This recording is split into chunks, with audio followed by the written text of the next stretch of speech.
வணக்கம், நான் உங்க friend Jaya Srinivasan. Welcome to veggies recipe. இன்னைக்கு நம்ம வெஜ்ஜீஸ் ரெசிபி கிச்சன்ல மிக்ஸ்டு வெஜிடபிள் பிரியாணி பண்ண போறோம். பிரியாணி குழந்தையில இருந்து பெரியவா வரைக்கும் எல்லாருக்குமே ரொம்ப பிடிக்கும். நம்ம இன்னைக்கு பண்ணக்கூடிய பிரியாணி ரொம்ப சிம்பிளான மெத்தட்ல குக்கர்லயே பண்ணிடலாம். 3 ஸ்டெப் தான். இந்த ப்ரீ ப்ரிப்பரேஷன், கறிகாயெல்லாம் கட் பண்ணிக்கிறது, அரிசியை ஊற வச்சுக்கிறது, குக்கர்ல வதக்கிறது, ஜஸ்ட் ஒரு விசில் விட்டா போதும். பர்ஃபெக்டா மிக்ஸ்டு வெஜிடபிள் பிரியாணி சூப்பரா ரெடி ஆயிடும்.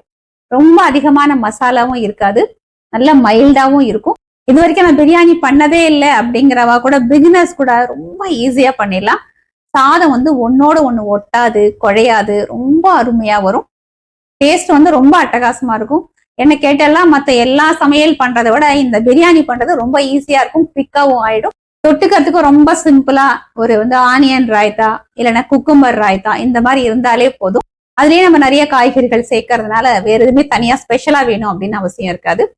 ஃபர்ஸ்ட் டைம் சேனலை பாக்குறீங்கன்னா ப்ளீஸ் சப்ஸ்கிரைப் பண்ணுங்க. பெல் ஐக்கானை கிளிக் பண்ணி ஆல் ஆப்ஷன் கொடுத்துட்டீங்கன்னா நான் போடக்கூடிய எல்லா வீடியோஸும் குவிக்கா உங்களுக்கு ரீச் ஆகும். வாங்க, ஈஸியா பண்ணக்கூடிய அந்த டேஸ்டியான மிக்ஸ்டு வெஜிடபிள் பிரியாணி குவிக்கா எப்படி பண்றதுன்னு பார்க்கலாம். மெஷரிங் கப்ல 1 கப்பு பாஸ்மதி ரைஸ் எடுத்துருக்கேன். இது 2-3 தடவை வாஷ் பண்ணிட்டு தண்ணி விட்டு 1/2 மணி நேரம் ஊற வச்சுக்கலாம். ஸ்டவ்ல குக்கர் வச்சிருக்கேன். 2 டேபிள் ஸ்பூன் எண்ணெய் விட்டுக்கலாம். 2 டேபிள் ஸ்பூன் நெய் விட்டுப்போம்.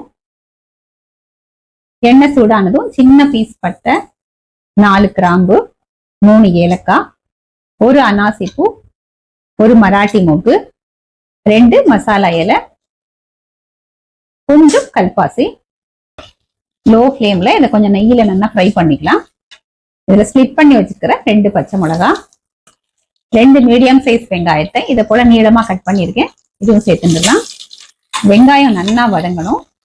லோ ஃப்ளேம்ல இது கொஞ்சம் நல்லா கோல்டன் கலர் வர்ற வரைக்கும் நம்ம வதக்கி விட்டுக்கலாம். வெங்காயம் இது போல கண்ணாடி பதத்துக்கு வதங்கினதும் சின்ன மிக்சி ஜார்ல 1 இன்ச் இஞ்சி, 7-8 பல்லு பூண்டு இதை போல கிரஷ் பண்ணியிருக்கேன், இதை சேர்த்துருவோம். இஞ்சி பூண்டு பச்சை வாசனை போக நல்லா வதங்கணும். அது வதங்கறதுக்குள்ள வெங்காயமும் நல்லா கோல்டன் கலருக்கு வதங்கிடும். வெங்காயம் பாருங்க நல்லா கோல்டன் கலருக்கு வதங்கிடுத்து. இஞ்சி பூண்டு பேஸ்டோட பச்சை வாசனையும் போயாச்சு. இப்போ 2 தக்காளி, நல்லா பழுத்த தக்காளியை நம்ம இதுல நீளமா கட் பண்ணி சேர்த்துடலாம். 1/4 டீஸ்பூன் மஞ்சள் பொடி.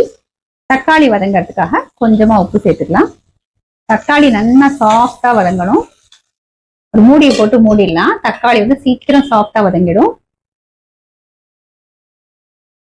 தக்காளி பாருங்க நல்லா வதங்கிடுத்து. இந்த அளவுக்கு சாஃப்டா வதங்கணும். 1 கேரட், 10 பீன்ஸ் இதை போல நீளமா கட் பண்ணி சேர்த்துடலாம். 1 கைப்பிடி அளவுக்கு பச்சை பட்டாணி, 1 உருளைக்கிழங்க தோல் சீவிட்டு கட் பண்ணி தண்ணியில போட்டு வச்சிருந்தேன், அதையும் சேர்த்துடுவோம். காய்கறி லேசா வதங்கிடுத்து. கொஞ்சம் கலர் மாறி இருக்கு பாருங்க. இல்லை 3/4 டீஸ்பூன் மிளகாய் பொடி, 1 டீஸ்பூன் பிரியாணி மசாலா பவுடர். இது நல்லா வதக்கி விட்டுக்கலாம். நம்ம சேர்த்துருக்கிற மசாலா பவுடர், மிளகாய் பொடி இந்த எண்ணெயிலேயே நல்லா வதங்கட்டும். காய்கறியோட சேர்ந்து மசாலா பவுடரும் நல்லா வதங்கிடுது. 4 டேபிள் ஸ்பூன் கட்டி தயிர். ஒருவேளை தயிர் கொஞ்சம் தண்ணியா இருக்கு அப்படின்னா நம்ம டீ வடிகட்டுவோம் இல்லையா, அதுல தயிரை விட்டு அப்படியே வச்சிட்டோம்னா தண்ணி ஃபுல்லா ட்ரைன் ஆயிடும். அதுக்கப்புறம் தயிரை மட்டும் நம்ம இதில் சேர்த்துக்கலாம். தயிர் நல்லா ஃப்ரெஷ்ஷான தயிரா, புளிக்காத தயிரா இருக்கணும். தயிர் சேர்த்ததுமே உடனே நல்லா மிக்ஸ் பண்ணி விட்டுக்கலாம். தயிர் சேர்த்துட்டு உடனே மிக்ஸ் பண்ணாம அப்படியே விட்டுட்டோம் அப்படின்னா கொஞ்சம் திரிஞ்ச மாதிரி ஆயிடும். உடனே மிக்ஸ் பண்ணிட்டு அதுல இருக்கிற ஃபேட் எல்லாம் ரிலீஸ் ஆகி இதோட நல்லா சேர்ந்துரும். டேஸ்டும் நல்லா இருக்கும். ஒரு கைப்பிடி அளவுக்கு ஃப்ரெஷ்ஷான கொத்தமல்லி கொஞ்சம் கையால் அப்படி பிச்சு சேர்த்துடலாம். ஒரு கைப்பிடி அளவுக்கு புதினா இதையும் நல்லா வதக்கி விட்டுருவோம். புதினாவும் நல்லா பச்சை வாசனை போக நல்லா வதங்கி எடுத்து நம்ம இந்த கப்ல பாஸ்மதி ரைஸ் எடுத்துருந்தோம் இல்லையா, அதே கப்ல நம்ம 1/2 கப்பு ஜலம் விட்டுக்கணும். பாஸ்மதி அரிசினா 1 கப்பு அரிசிக்கு 1/2 கப்பு ஜலம் கரெக்டா இருக்கும். நம்ம தேவையான அளவு உப்பு சேர்த்துப்போம். ஆல்ரெடி தக்காளி வதக்கிறதுக்கு நம்ம கொஞ்சம் உப்பு சேர்த்துருக்கோம். நல்லா கலந்து விட்டுக்கலாம். ஜலம் நல்லா கொதிச்சு வரட்டும். நம்ம பாஸ்மதி அரிசிக்கு 1/2 கப்பு ஜலம் விட்டுருக்கோம். இதே சீரக சம்பா அரிசி இருக்கு இல்லையா, அதுலயும் பிரியாணி பண்ண நல்லா இருக்கும். அதுக்குன்னா 1.25 கப்பு ஜலம் கரெக்டா இருக்கும்.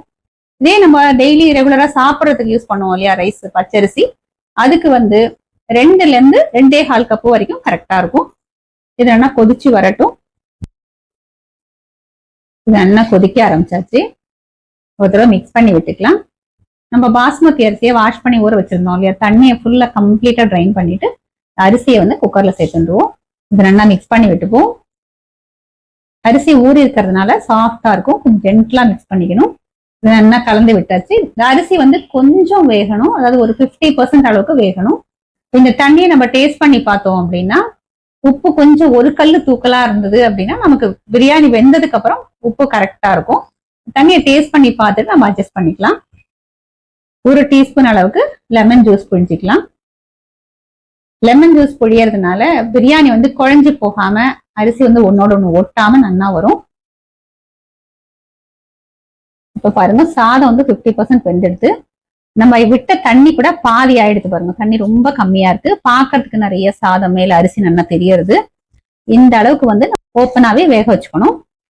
மேல ஒரு டேபிள் ஸ்பூன் அளவுக்கு நெய் விட்டுக்கலாம். குக்கர் மூடிய மூடிட்டு மீடியம் ஃப்ளேம்ல ஒரு விசில் வர வரைக்கும் நம்ம வேக வச்சு எடுத்துக்கலாம். குக்கர் விசில் வந்து ப்ரெஷரும் ரிலீஸ் ஆயாச்சு. குக்கர் மூடியை திறந்துடலாம். பிரியாணி பாருங்க, அப்படியே ஒவ்வொரு சாதமும் வந்து தனித்தனியா உதிரு உதிரா பாக்குறதுக்கே சூப்பரா வந்திருக்கு.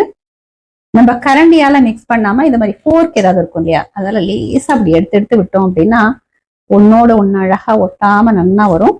நான் வந்து காய்கறி எல்லாம் நிறையவே சேர்த்திருக்கேன், உடம்புக்கு நல்லது அப்படிங்கறதுனால. காயும் குழையாம கரெக்டா வெந்திருக்கு. சில இடத்துல நம்ம சாப்பிடும்போது பிரியாணி வந்து அரிசி ஒவ்வொன்றும் வந்து அப்படியே வெறையா இருக்கும், நம்ம சாப்பிட்றதே கஷ்டமா இருக்கும். அந்த மாதிரி இல்லாம இந்த சாதமும் நல்லா சாஃப்டா இருக்கு. எல்லாராலையும் ஈஸியா சாப்பிடுற மாதிரியும் இருக்கு. வெஜிடபிள் பிரியாணிக்கு தொட்டுக்கிறதுக்கு ஆனியன் ராய்த்தா பண்ணியிருக்கேன். கொஞ்சம் வந்து ஆனியன் டொமேட்டோ கட் பண்ணி வச்சிருக்கேன். இதுல கொஞ்சம் லேசா வந்து நம்ம லெமன் புழிஞ்சுட்டோம் அப்படின்னா டேஸ்ட் வந்து ரொம்ப நல்லா இருக்கும். இப்போ மிக்ஸ்டு வெஜிடபிள் பிரியாணியை நம்ம சர்விங் பிளேட்ல எடுத்துக்கலாம். நல்ல டேஸ்டியான கமகமன் வாசனையா மிக்ஸ்டு வெஜிடபிள் பிரியாணி சர்விங்க்கு ரெடி. மிக்ஸ்டு வெஜிடபிள் பிரியாணி ரொம்ப குவிக்காவும் ஈஸியாவும் இல்ல கமகமன் வாசனையாவும் ரெடி ஆயிடுது. எந்த அளவுக்கு நல்லா உதிரியா வந்திருக்கு அப்படிங்கறத நம்ம பார்த்தோம்.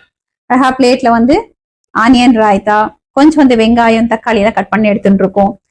மிக்ஸ்டு வெஜிடபிள் பிரியாணியும் எடுத்துட்டு இருக்கோம்.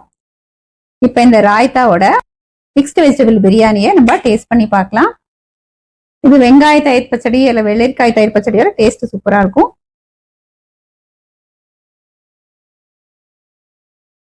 பிரமாதமா இருக்கு, சான்ஸே இல்ல. நம்ம ஹோட்டல்ல சாப்பிடுற பிரியாணியோட ஃபர்ஸ்ட் கிளாஸா இருக்கு. ஸ்பைஸ் லெவல்ஸ் எல்லாமே நமக்கு தகுந்த மாதிரி இருக்கு. நான் இன்னைக்கு வந்து காய்கறி நிறைய சேர்த்து பண்ணியிருக்கேன். எந்த அளவுக்கு காய்கறி வேண்டாம் அப்படின்னா நீங்க காய்கறியை கம்மி பண்ணிக்கலாம். சாதமும் வந்து நீங்க பார்த்தேன்னா ஒன்னோட ஒண்ணு ஒருத்தல நல்லா அழகா தனித்தனியா இருக்கு. அதே நேரம் நல்லா சாஃப்டா வெந்திருக்கு, வெறையாவும் இல்ல. நம்ம சேர்த்திருக்கிற எல்லா மசாலாவும் பச்சை வாசனை போக நல்லா வதங்கிடுது. அதனாலதான் ஒரு நல்ல ஒரு ஃபிளேவரும் இருக்கு. சண்டே வந்து ஏதோ கொஞ்சம் ஸ்பெஷலா பண்ணணும், ஆனா கம்மி டைம் நம்ம கிச்சன்ல ஸ்பெண்ட் பண்ணணும் அப்படின்னு நினைச்சோம்னா இந்த மிக்ஸ்டு வெஜிடபிள் பிரியாணி வந்து பெஸ்ட் ஆப்ஷனா இருக்கும். நம்ம ஸ்பெஷலா பண்ணி கொடுத்த மாதிரி இருக்கும், டக்குன்னு ரெடி ஆயிடும். நம்ம இன்னைக்கு வந்து பாஸ்மதி அரிசி யூஸ் பண்ணி இந்த மிக்ஸ்டு வெஜிடபிள் பிரியாணி பண்ணியிருக்கோம்.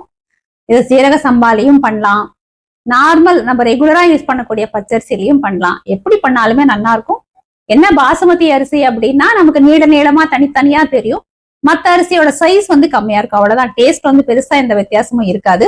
காய்கறி இன்னும் வேணும்னா நீங்க வந்து காலிஃபிளவர் கூட இதுல சேர்த்துக்கலாம். பிரியாணிக்கு வந்து எப்பவுமே வெங்காயம் கொஞ்சம் அதிகமா சேர்த்துக்கணும். அது வதக்கரிச்சே கூட நல்ல ஒரு பிங்க் கலர் வர்ற அளவுக்கு வதக்கிக்கணும். அந்த மாதிரி வதக்கும் போது இந்த பிரியாணிக்கு தனியே ஒரு ஃபிளேவர், ஒரு டேஸ்டும் நமக்கு கிடைக்கும். அதுக்கப்புறம் காய்கறிகள், அந்த கரம் மசாலா எல்லாத்தையுமே வந்து அழகா மீடியம் ஃப்ளேம்ல வச்சு வதக்கிக்கணும். அரிசி சேர்த்ததுக்கு அப்புறம் கூட ஒரு 50% வெந்து தண்ணி, நம்ம விட்ட தண்ணியும் வந்து பாதி அளவுக்கு வந்துடும் பாருங்க. அதுக்கப்புறம் ஒரு தடவை கிளறிட்டு குக்கர் மூடிட்டு ஒரு விசில் வர விட்டா போதும். குக்கர்ல அடியிலையும் தீயாது, சாதமும் கரெக்டா வெந்துடும், குழையாது. இந்த சின்ன சின்ன டிப்ஸ் ஃபாலோ பண்ணி ரொம்ப குவிக்காவும் ஈஸியாவும் டேஸ்டியாவும் பண்ணக்கூடிய அந்த மிக்ஸ்டு வெஜிடபிள் பிரியாணியை நீங்க இன்னைக்கு வந்து ஒரு ஸ்பெஷலா ஏதாவது பண்ணணும் அப்படின்னு நினைக்கிறீங்களோ அன்னைக்கு கண்டிப்பா ட்ரை பண்ணி பாருங்க. சூப்பரா அமையும், எல்லாருக்குமே ரொம்ப பிடிக்கும். ட்ரை பண்ணி பார்த்துட்டு எப்படி வந்ததுன்னு கமெண்ட்ல சொல்லுங்க.